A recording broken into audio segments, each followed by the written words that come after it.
Hello children, I am back with an easy explanation of Meeting Suzanne. The chapter is Meeting Suzanne. It is written by Sir Michael Morpurgo, who is an English author, poet and playwright. He is best known for his novels and stories for children, many of which have been made into films. Between the years 2003 and 2005, he was named Children's Laureate of the United Kingdom. He has won several awards for his work. Okay, before I begin, I would like to introduce the characters. Now see here, Yannick. Yannick is a young boy. He is 10 years old. Second is Amandine, cousin of Yannick. And Mr. Bruno, who is uncle of Yannick and father of Amandine. Then fourth character is Cézanne. Cézanne was a French painter who was a great influence on many artists of the 20th century. I would like to tell you something more regarding Cézanne. Cézanne wanted to become an artist, but his parents did not want him to be so. So he became an impressionist. Cézanne's art was misunderstood by people. People sometimes used to laugh at his art. Children, he had invented a new way of painting, cubism, using geometrical shapes, which was not understood by people that time. Later, many other artists considered him to be a genius artist. He painted for about 40 years. He used to take months to finish a painting. He created more than 900 oil paintings and more than 400 watercolors. His paintings were not appreciated until very late in his life, Now let's see the paragraph. Flipping through his mother's book. Mother's book, it is like drawing book. He was turning the pages of the book. And book was having paintings of Cézanne, master painter Cézanne.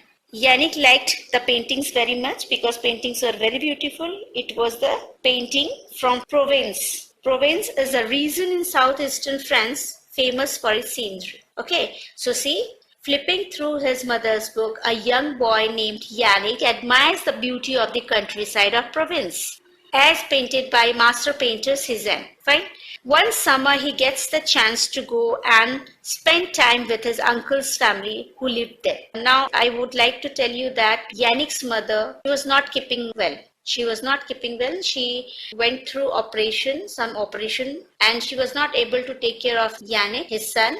So the young Yannick was sent by his mother to his uncle's house in Provence. Yannick soon begins to enjoy his stay, occasionally helping his uncle run the village inn. Means Yannick in Provence used to help uncle and started enjoying the life. He started liking the place where he was living, that is Provence. Then one day there's a bustle at the inn. Bustle means movement, some noise, some excitement. Okay, so one day there's a bustle at the inn for a famous man.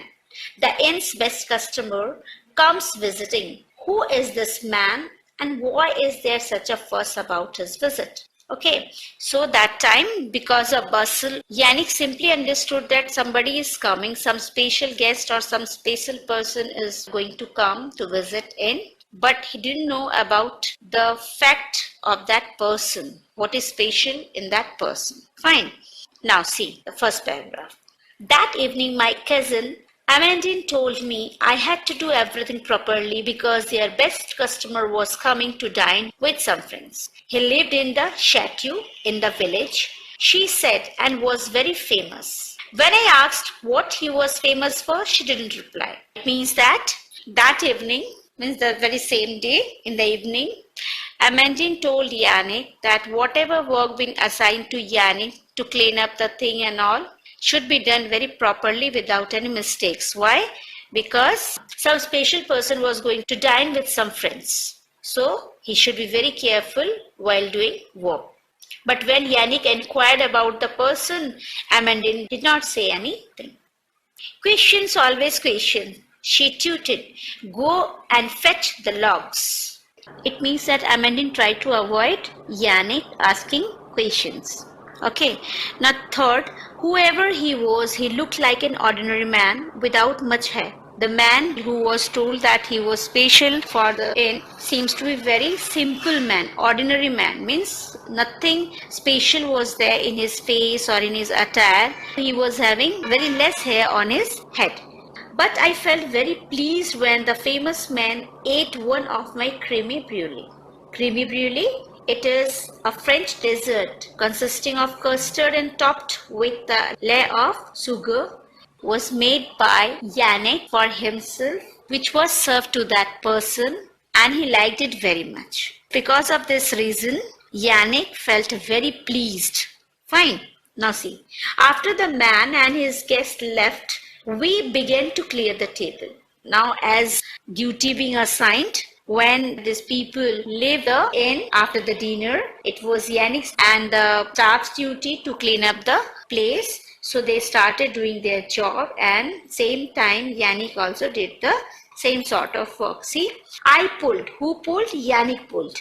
I pulled the paper tablecloth off, scratched it and threw it into the fire as usual. I want to tell you that tablecloth which was there, no, it was not made of cloth, it was made of paper. So Yannick used to pull out the paper and scrunch it every time, every day, and used to throw it in the fire. And so he did the same. But that day, see, suddenly Amandine went rushing past me. For some reason, she grabbed the tongs and tried to pull out the remnants of the burning paper tablecloth. Means, today when he threw the paper tablecloth into the fire, the same time Amandine rushed towards him and she took tongs and tried to pull out the leftover burning tablecloth. But it was too late. The paper tablecloth was almost burned. So it was too late. Then she turned to me. Then what happened? "You fool," she shouted. "You little fool." "What?" I said. Means Amandine shouted at Yannick, but Yannick could not understand why she was shouting at him. See, 6th number. "That man who just left does a drawing on the tablecloth as a tip for Papa if he likes his meal. And you went and threw it in the fire. He is the most famous painter in the world, idiot." She was in tears now. So this time she didn't like Yannick throwing paper tablecloth into the fire because it was something special in the paper tablecloth. That was the drawing made by special guests who used to make sketches specially for father as tip in lieu of tasty dinner. Everyone in the restaurant stopped eating and went silent. Then Uncle Bruno came striding towards us, unlike his jolly self. "What is it?" he asked Amandine. "It was Yannick, Papa," she cried. "He threw it into the fire, the tablecloth, the drawing." "Did you tell him about it, Amandine?" Uncle Bruno asked. "Did Yannick know that he sketches something on the tablecloth and leaves it behind for us?" Amandine looked at me, her cheeks wet with tears. I thought she was going to lie, but she didn't. "No, Papa," she said, lowering her head. "Then you shouldn't blame him, should you, for something that was your fault? Say sorry to Yannick now." She mumbled it, but didn't raise her eyes. Uncle Bruno put his arm around me. "Never mind, Yannick," he said. "He said he particularly liked his creme brulee. You made it, didn't you? So the drawing was for you, really. Always look on the bright side. For a moment you held a drawing that was made for you by the greatest painter in the world." Now see, when Amandine cried and shouted, because of that everyone, those who were there having dinner, they stopped. Meanwhile Uncle Bruno approached them and asked what had happened. Amandine disclosed everything, that what Yannick had done. Instead of that, Uncle Bruno said that it was not Yannick's fault, but it was the fault of Amandine because she did not disclose the fact regarding the special person. And Amandine said sorry to Yannick and left the place. After that, Uncle Bruno consoled Yannick and said that Yannick should look at the positive side of that person, that special guest who had liked Yannick's creme brulee, and so the drawing which was unknowingly thrown into the fire belonged to Yannick. And so Yannick should not forget that special drawing meant for him only, sketched by the special guest. Later on, as I came out of bathroom, I heard Amandine crying in her room. I hated to hear her cry, so I knocked on the door and went in. Means he heard Amandine crying. He didn't lie. So he went to her room and said, "I'm sorry," I said. "I didn't mean to upset you." she had stopped crying by now. Means when Yannick said sorry, Amandine stopped crying. Okay. See paragraph number 16. It wasn't your fault, Yannick, she said, still sniffling a bit.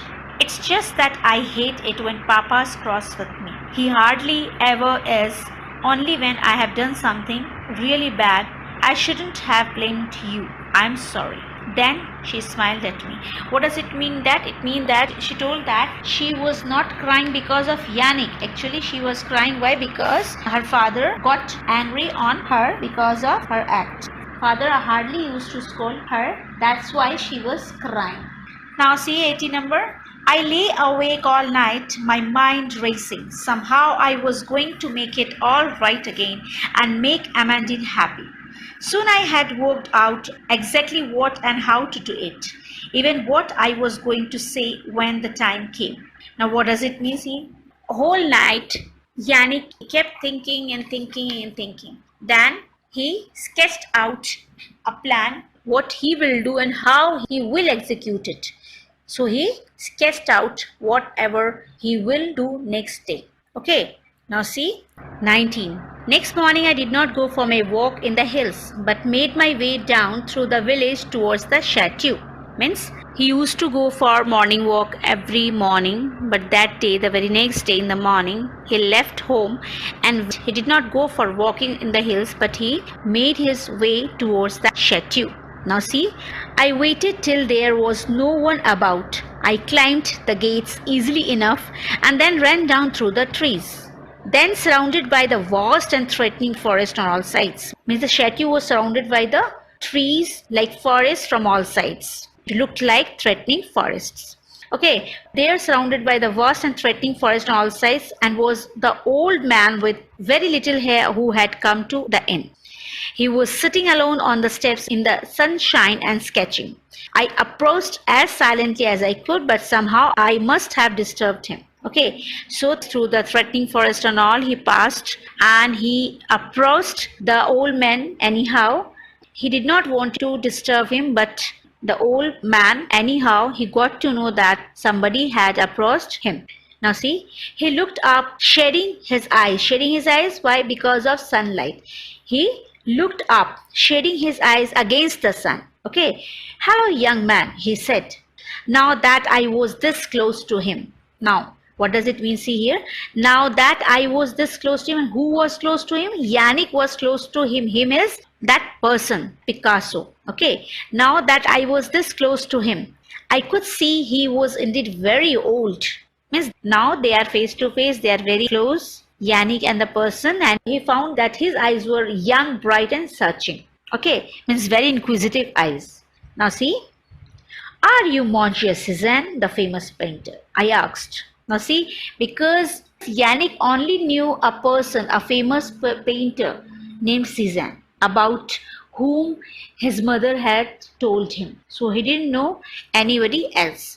Okay, so he said, are you Monsieur Cézanne, the famous painter? He seemed a little puzzled. Why he was puzzled? He got puzzled because actually he was not Cézanne. He was Picasso. So I went on. My mother says you are the greatest painter in the world. Means after that person come to know that actually it's not Yannick's fault, called him Cézanne because his mother had told him like that the greatest painter in the world is only Cézanne. Now see 21 number. He smiled and then laughed. I think your mother is probably right, he said. You clearly have a wise mother, but why did she let a young lad like you come wandering here on his own? Okay. Then paragraph number 22, I explained why I had come and what I wanted. He looked at me with furrowed brows and said, means he was telling everything why, what was the purpose of his visit to him. Okay, and he told everything what had happened last night and what he did not like and what actually he wanted from him. And I explained why I had come and what I wanted. He looked at me with furrowed brows and said, I remember you now from last night. Of course, I will draw another picture for Bruno. What would he like? No. Better still, what would you like? I like selling boats. I said, can you do boats? He replied with a smile, I will try. It did not take him long. He drew fast, never once looking up. But as he walked, he asked me about where I had seen sailing boats, about where I lived in Paris. He said he loved Paris and sailing boats too. There, he said, tearing the sheet from his sketchbook and showing me. What do you think? 4 sailing boats were racing over the sea out and beyond a lighthouse, just as I had seen them in Brittany. But I saw he had signed it Picasso. Yes, Picasso. Now see, what does it mean? When Yannick reached over there, he explained the purpose of his visit to his chateau, and the person that time looked at him with furrowed brows, means very confusing that the boy came to visit him for a purpose, so he looked at him with furrowed brows and heard everything. And then he said that he would definitely sketch something special for Mr. Bruno. Then later he said better he wants to sketch for Yannick. Okay, and asked his choice. Then Yannick said he would like to have sketch of sailing boats. After that, within a moment, talking here and there, the person sketched 4 sailing boats racing over the sea. Beyond what? There was a lighthouse. It was same sketch as he had seen them in Britain. Brittany is a place. Okay, Brittany is a place, a coastal town in the northwest France. Okay, but he signed the sketch as Picasso, and that very moment the truth got revealed that the person actually was Picasso, not Cezanne. Now Yannick come to know that whom he was talking to was not actually painter Cezanne but Picasso. And then what happened, see? I thought your name was Cezanne, I said. He smiled up at me. How I wish it was, he said sadly. Then I added, off you go now. Now see the meaning of paragraph number 27 and 28. Yannick got revealed about the fact that the person was not Cezanne but he was Picasso. All through the time he was thinking him as Cezanne. On this the person simply smiled and said, no ways, I wish my real name was Cezanne. Why? Because according to boy, Cezanne was the only famous painter. Then he said, okay, you may go now. And here the chapter ends.